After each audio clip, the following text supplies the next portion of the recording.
Aqui no estúdio eu converso com o advogado Valfrido Vade, ele é um notável aqui do Times Brasil, licenciado exclusivo CNBC. Valfrido, muito boa noite, muito obrigado por ter vindo até aqui ao estúdio conversar com a gente. Queria já começar perguntando para você quais seriam os possíveis desdobramentos, caso irregularidades sejam confirmadas de fato aí nessa aplicação dessas emendas. Boa noite. Boa noite, Renan, um prazer estar aqui mais uma vez. Me permita, para chegar nas irregularidades, explicar como tudo isso começa. Eu passei o dia assistindo notícias, vendo notícias sobre essa questão, e eu acho que nós temos aqui a oportunidade de esclarecer bem os espectadores da CNBC e do país inteiro. É importante fazer um esclarecimento. Eu sou advogado do PSOL, que é o autor da ação. Tá? É uma ação direta de inconstitucionalidade, foi ajuizada lá no mês de agosto, no dia 8 de agosto, ADI 7667, 7697, melhor dizendo, cuja finalidade era declarar inconstitucionais as emendas impositivas e secretas do Parlamento. Nós entendíamos, o PSOL entendeu, e nós desenvolvemos essa tese, que essas emendas eram inconstitucionais porque feriam a Constituição, a divisão de poderes, feriam basicamente a separação dos poderes, que têm de ser independentes e harmônicos. O Executivo, entendia o PSOL, estava incapaz de planejar, pensar políticas públicas e executá-las com uma parte cada vez maior do orçamento atribuída ao Legislativo. E para fazer gastos, às vezes, totalmente desarticulados de políticas públicas. E nós entendíamos que isso feria a Constituição. Entramos com essa ação e uma liminar foi proferida pelo ministro Flávio Dino, que determinou, basicamente, a suspensão de todos os pagamentos de emendas impositivas do Congresso.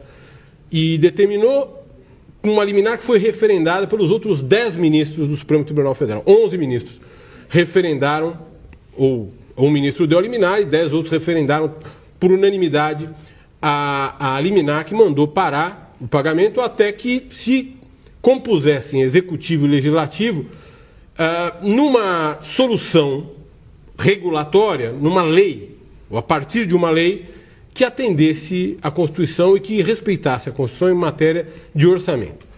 E foi então que o Legislativo e o Executivo criaram, na realidade o Legislativo criou a Lei Complementar 210 de 2024 e o Executivo, o presidente Lula, sancionou uma lei que cria uma série de requisitos para fazer uma dotação orçamentária, para que o legislador, um parlamentar, faça uma emenda à lei de orçamento. Diga assim, tem que ser feito um pagamento para comprar uma ponte, ou para comprar ambulâncias, ou para uma série de requisitos. O primeiro requisito é que isso se dê de maneira transparente, sabendo quem fez essa sugestão, quem fez essa dotação, quem fez essa emenda, quem é o autor da emenda. Primeira coisa que tem que saber.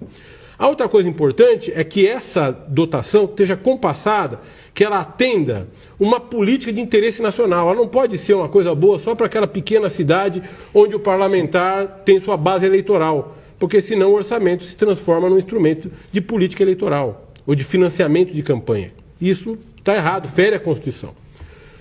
E uma série de outros requisitos, como, por exemplo, respaldar essas emendas em relatórios dos órgãos do Executivo, os ministérios. Então, por exemplo, uma emenda para a saúde ou uma emenda para o Ministério das Cidades tem de ser respaldada pelo Ministério da Saúde, ou pelo Ministério da Cidade, pelos técnicos. Sim. E pelo ministro, dizendo que aquilo é de interesse do país. As emendas de comissão têm de passar e ser votadas pelas comissões, as comissões parlamentares. O que aconteceu aqui, nesse caso, é que a revista Piauí, a imprensa livre, noticiou recentemente, há alguns dias, que um ofício sigiloso, assinado por 17 líderes, congregava algo como 5.000 emendas, ou seja, ordens de pagamento do Legislativo ao Executivo, no montante de 4 bilhões e 200 milhões de reais. Seriam chamadas de emendas dos líderes. Teriam passado por comissões, mas, ao que parece, não passaram pelas comissões, porque as comissões já tinham encerrado suas atividades, com o fim do ano legislativo. Isso foi noticiado pela revista Piauí e nós apresentamos uma petição pedindo para que o ministro Dino suspendesse os pagamentos desses 4 bilhões e 200 milhões de reais, que não se sabia quem tinha ordenado, ou seja, violava a própria lei que o Legislativo criou e que foi sancionada pelo Executivo. Não se sabia quem tinha mandado pagar. E, pior do que isso, não tinha passado supostamente pelas comissões. Então, sim, havia uma série de irregularidades. Esse ofício feria tanto a lei que foi criada quanto a liminar do Supremo. Por isso que o ministro Dino mandou parar o pagamento dessas emendas, não fazer o pagamento, e mandou investigar se tinha irregularidades. Agora, você falou da relação harmônica entre os poderes, que é muito importante, né, para a nossa democracia, claro, para a saúde da nossa democracia. Agora, com essa decisão do ministro Flávio Dino, como isso pode afetar as relações, né, entre o Legislativo e também o Judiciário aqui no Brasil? A sua pergunta é muito importante. Muita gente está dizendo, olha, o Supremo Tribunal Federal, mais uma vez, interfere na governabilidade do país. Não é verdade. O Supremo Tribunal Federal deu uma decisão, o Legislativo promulgou uma lei que foi sancionada pelo Presidente da República e que aparentemente foi desrespeitada. Então, é dever do ministro relator mandar investigar, sim, e suspender os pagamentos. Ele não tem nenhuma interferência do Supremo Tribunal Federal, além daquela interferência que é necessária para proteger a Constituição, para resguardar a constitucionalidade da lei, mais do que isso, para resguardar a transparência, integridade, moralidade, para que não haja desvio de finalidade dos atos administrativos. Nós não podemos imaginar um pacote de pagamentos de 4 bilhões sem saber quem é o autor, quem mandou pagar.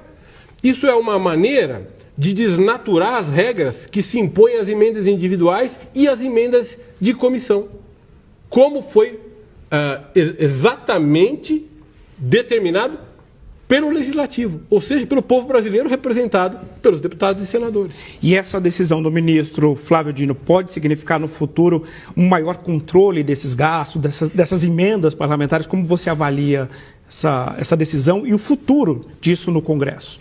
Renan, essa decisão ela é absolutamente fundamental para que o Brasil tenha norte. Não é possível fazer política pública com um pedaço significativo do orçamento utilizado ao bel prazer, segundo interesses, às vezes individuais, às vezes eleitorais, de um ou de outro parlamentar. É importante que essas emendas estejam articuladas a políticas públicas que são desejadas pelo povo. E quando elas serão desejadas pelo povo? Quando elas fizerem parte de um plano de país daquele governo incumbente que foi eleito democraticamente. Não pode ser uma coisa que saiu da cabeça de um parlamentar ou de outro parlamentar que não conversou com o Executivo. Então, o Executivo está arrumando com uma política pública para um lado e o parlamentar fazendo uma emenda, mandando fazer um pagamento de parte significativa do orçamento para algo que não tem nada de relevante para o país. Você tocou num ponto importante, né, que é o fato da percepção do público, né? Eu acho que, para a gente finalizar aqui essa entrevista, é importante a gente entender como a suspensão, né, dessa medida dada pelo ministro Flávio Dino, ela de fato afeta a transparência, né, e a responsabilização dos gastos públicos. Isso gera ali um ruído com a população, né? Como você avalia? Essa decisão ela é importante, inclusive, para demonstrar a falsa percepção de que o Executivo responde sozinho pelos gastos públicos. Sim. Então, essa demanda por responsabilidade fiscal, corte de gastos, ela é uma demanda da sociedade para os poderes do Estado. Não apenas para o Executivo, é para o Legislativo e é para o Judiciário. Então, quando nós estamos exigindo transparência, porque sem transparência não há um gasto à luz da Constituição, ou seja, conforme a Constituição, quando nós estamos exigindo integridade, quando nós estamos exigindo que esse gasto se dê com finalidade pública, segundo o interesse público, o que nós estamos fazendo é pedir responsabilidade fiscal e não basta pedir para o governo parar de gastar com o social, que é importante. Sim. É fundamental pedir para o Congresso parar de gastar com sabe-se lá o quê. Valfrido Vardi, muito obrigado pela sua entrevista aqui no nosso jornal. Obrigado por esclarecer esses pontos, né, dessa que foi a notícia do dia, né? Muito obrigado e boa noite para você. Eu que agradeço. Obrigado.